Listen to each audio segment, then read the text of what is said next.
आज हम भजन संहिता के भजन 98 और 99 का अध्ययन करेंगे। भजन 98। परमेश्वर की सच्चाई के लिए स्तुति गान।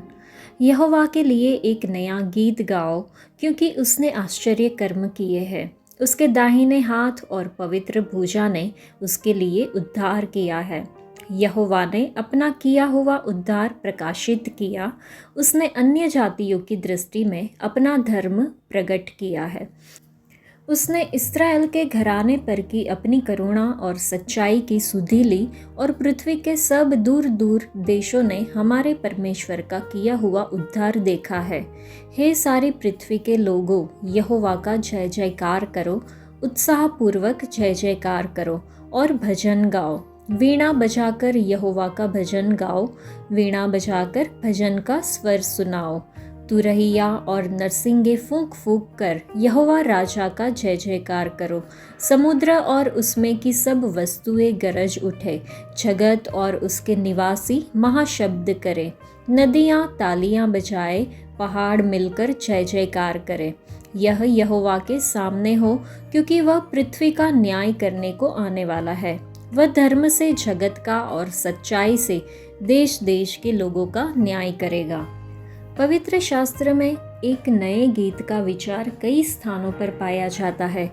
यह गीत परमेश्वर की पवित्र भुजा द्वारा किए गए अद्भुत कार्यों और आश्चर्य कर्मों की प्रशंसा करता है। एक नए गीत का अर्थ है कि हम जिस भी तरीके से परमेश्वर की आराधना करते हैं, उस तरीके में कुछ नयापन और वह तरीका गतिशील होना चाहिए। जैसे कि उद्धार कारक अनुग्रह का गीत कभी पुराना नहीं हो सकता। परमेश्वर की करुणा हर सुबह और उनकी वफादारी हर दिन नवीनीकृत होती है। यहोवा ने राष्ट्रों के सामने इस्राएल के घराने के प्रति अपने उद्धार, अपनी करुणा, अपनी सच्चाई को प्रकट किया था। लिखा है सारी पृथ्वी के लोगों, यहोवा का जय जयकार करो। तुरहिया और नरसिंगे फूंक फूंक कर यहोवा राजा का जय जयकार करो। नदियाँ ताली बजाएं, पहाड़ मिलकर जय जयकार करें। परमेश्वर की आराधना आनंदपूर्ण गायन और मधुर वाद्यों के कुशल संगीत और ध्वनि के साथ की जानी चाहिए। प्रकृति अपने तरीके से आराधना में शामिल हो जाती है। समुद्र की गर्जना, नदी के बहाव की तेज आवाज के साथ सभी जीवित प्राणी स्तुति और आराधना में शामिल हो जाते हैं। स्तुति का गीत न केवल उन कार्यों के लिए है जो परमेश्वर ने किए हैं, बल्कि उन कार्यों के लिए भी है जो वह करने वाले हैं। वह धर्म से और निष्पक्षता के साथ संसार का न्याय करेंगे। सच्चा न्याय संसार में तब भी और अब भी दुर्लभ है। न्यायी रिश्वत, विचारधारा या सोच से प्रभावित हो सकते हैं। परमेश्वर द्वारा वादा किया गया निष्पक्ष न्याय उन लोगों के लिए राहत होगी जो पीड़ित है और न्याय से वंचित है। यह भजन हमें प्रभु के अद्भुत कार्यों और शानदार उद्धार के लिए एक नया गीत गाने के लिए आमंत्रित करता है। ये परमेश्वर की वफादारी के जवाब में सृष्टि के आनंद पर जोर देता है।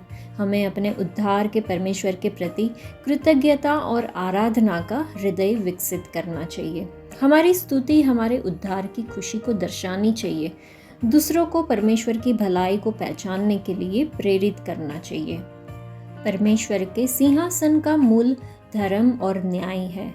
परमेश्वर ने अपना किया हुआ उद्धार प्रकाशित किया, और उसने अन्य जातियों की दृष्टि में अपना धर्म प्रकट किया। उद्धार और धार्मिकता परमेश्वर की ओर से एक वरदान है, जिसे हम अनुग्रह द्वारा प्राप्त करते हैं। कोई भी अपना उद्धार या धार्मिकता अर्जित नहीं कर सकता। यह हमें उसी क्षण प्रदान किया जाता है जब हम विश्वास करते हैं कि परमेश्वर ने यीशु को, जो पाप से अज्ञात था, हमारे लिए पापी ठहराया कि हम उसमें होकर परमेश्वर की धार्मिकता बन जाए। यदि हमें परमेश्वर से उद्धार और धार्मिकता का वरदान मिला है, तो क्या हम अपने अधर्म में रह सकते हैं? क्या हमें इसके बारे में कुछ करने की ज़रूरत है? यह एक पतित दुनिया है जो अधर्म और अन्याय से भरी हुई है। परमेश्वर ने पवित्र शास्त्र और जीवित वचन यीशु के माध्यम से अपने धर्म के मार्गों को प्रकट किया है। परमेश्वर का वचन हमारे पाँव के लिए दीपक और हमारे राह के लिए उजियाला बनना चाहिए। जब हम व्यावहारिक रूप से हर दिन परमेश्वर की धार्मिकता और न्याय का पालन करते हैं तो हम दुनिया की रोशनी बन जाते हैं। दाऊद बताते हैं कि वह अपने घर और देश में कैसे एक निर्दोष जीवन व्यतीत करेगा। एक व्यक्ति जो परमेश्वर की धार्मिकता को जानता है वह अपने पड़ोसी को गुप्त रूप से धोखा नहीं दे सकता या बदनाम नहीं कर सकता। वह अब और दुष्ट व्यक्ति नहीं रह सकता क्योंकि वह पवित्र शास्त्र से जान जाएगा कि परमेश्वर घमंडी आंखों और घमंडी दिल को बर्दाश्त नहीं करते।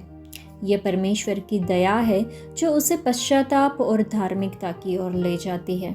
सभी बुरे काम करने वालों का न्याय एक दिन यहोवा द्वारा उनकी प्रकट धार्मिकता के अनुसार किया जाएगा, लेकिन उससे पहले यहोवा की क्षमा और दया हमारे सामने प्रकट हुई है। क्या हमने क्रूस पर उनके प्रेम और क्षमा को ग्रहण किया है ताकि उनकी धार्मिकता हमारे जीवन में प्रकट हो सके? उनकी आंखें देश के विश्वास योग्य लोगों पर लगी रहती है कि वे उसके संग रहे। जो खरे मार्ग पर चलते हैं वह उनकी सेवा करेंगे। उनके दासों की संतान उनके समक्ष बनी रहेगी और उनका वंश उनके सामने स्थिर रहेगा। भजनकार लोगों को नया गीत गाने के लिए क्यों कहते हैं? इसका कारण परमेश्वर का उद्धार कार्य है। यह भजन परमेश्वर की उद्धारकर्ता रूपी कृपा का गीत है। हालांकि यह किसी विशेष अवसर या घटना के लिए विशिष्ट नहीं है, लेकिन यह परमेश्वर के महान कार्यों और इस्राएल के लोगों के उद्धार की स्तुति करने के लिए है। हालांकि यह भजन परमेश्वर द्वारा इस्राएलियों के उद्धार को दर्शाता है, लेकिन यह भविष्यवाणी के अनुसार हमारे उद्धार का भी उल्लेख करता है, जो केवल हमारे प्रभु यीशु मसीह के माध्यम से ही पाया जा सकता है। पवित्र शास्त्र हमें लगातार परमेश्वर के प्रेम और वफादारी के बारे में याद दिलाता है। मानव जाति के लिए परमेश्वर हमारे पिता का प्रेम इतना गहरा था कि उन्होंने अपने एकलौते बेटे को हमारे पापों के प्रायश्चित के लिए क्रूस पर मरने के लिए भेजा।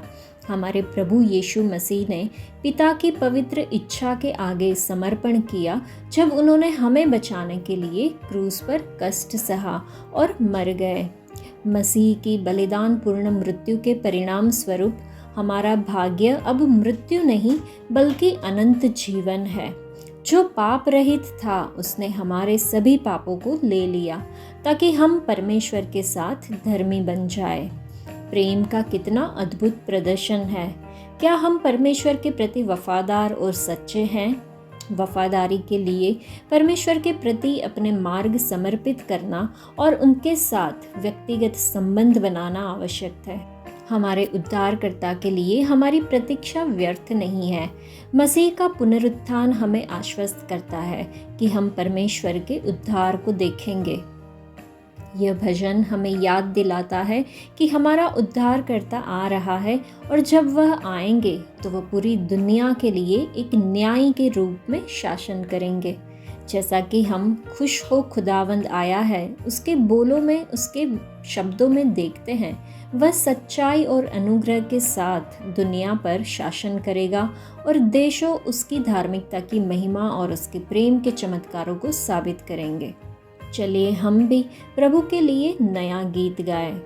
यह भजन से आइजैक वॉट्स को अपने लोकप्रिय भजन जॉय टू द वर्ल्ड के लिए प्रेरणा मिली, जिसे 1719 में लिखा गया था, जिसे अक्सर क्रिसमस कैरल के रूप में वर्गीकृत किया जाता है, लेकिन अधिक सटीक रूप से इसे राज्य भजन के रूप में पहचाना जाता है। यह भजन इस्राएल के शत्रुओं पर एक महान विजय के लिए प्रभु की स्तुति करने के लिए लिखा गया था। उनके लिए परमेश्वर की शक्ति और प्रेम का प्रदर्शन इतना महान था कि इसने उनके लोगों से एक नया गीत मांगा।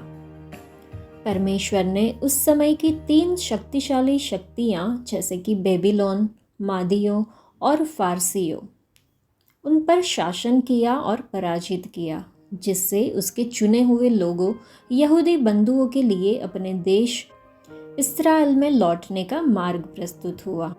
अब परमेश्वर ने अन्य जातियों को अपने प्रेम के सबसे महान प्रदर्शन क्रूस के द्वारा उनके साथ मेल मिलाप करने का एक और अवसर दिया है।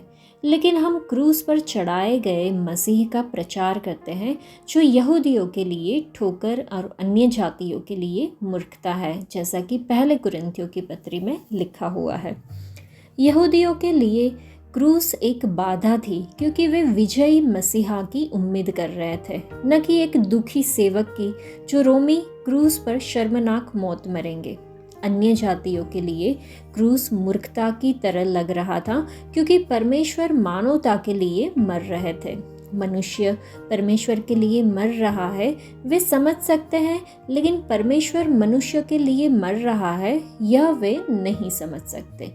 लेकिन जो लोग विश्वास करते हैं उनके लिए मसीह ही सब कुछ है, हमारी आशा, हमारा उद्धारकर्ता, हमारा राजा और हमारा जीवन।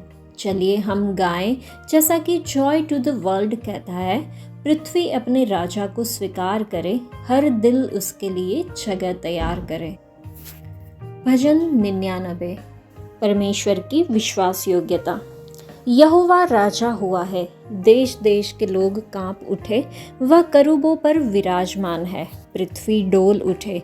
यहोवा सिय्योन में महान है और वह देश देश के लोगों के ऊपर प्रधान है।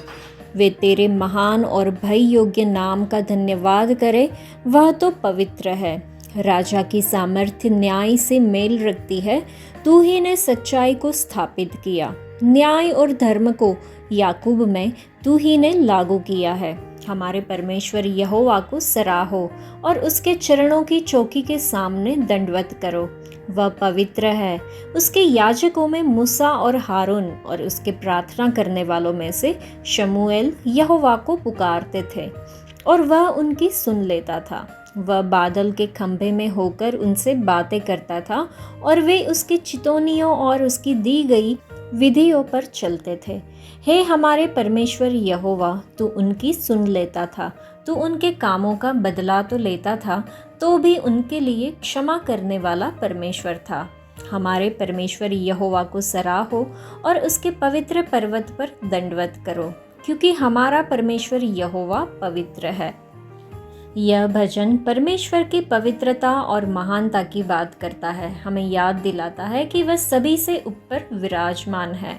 यह हमें श्रद्धा के साथ परमेश्वर की आराधना करने और विश्वासपूर्ण भय और भक्ति के साथ उनके पास जाने के लिए बुलाता है। उनकी पवित्रता हमें ऐसा जीवन जीने के लिए आमंत्रित करती है जो उनके चरित्र को दर्शाता है, न्याय और धार्मिकता को दर्शाता है। परमेश्वर अपने विधान से संसार पर शासन करते हैं, अपने अनुग्रह से कलीसिया पर शासन करते हैं और अपने पुत्र के द्वारा दोनों पर शासन करते हैं। परमेश्वर को करूबों पर बैठे हुए चित्रित किया गया है। भौतिक अर्थ में परमेश्वर की उपस्थिति मंदिर के सबसे पवित्र स्थान में सुलेमान द्वारा निर्मित करूबों की मूर्तियों के पास थी। आध्यात्मिक अर्थ में परमेश्वर का सिंहासन स्वर्ग में करूबों के बीच में था। उसने यरूशलेम पर शासन किया और भजनहार ने सभी लोगों को उसके भय योग्य और महान नाम की स्तुति करने का निर्देश दिया।